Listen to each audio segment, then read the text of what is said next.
How to clear browsing history.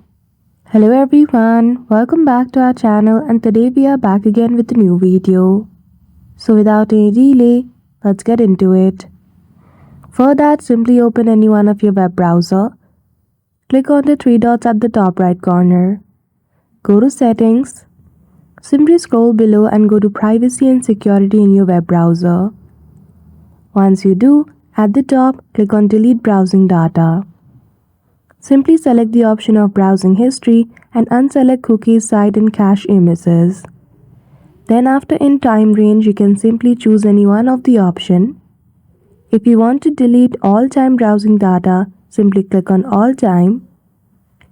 Once all the features has been selected, simply click on delete data and then you're good to go.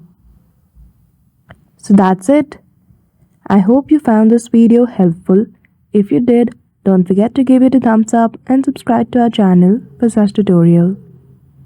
Thank you for watching till the end.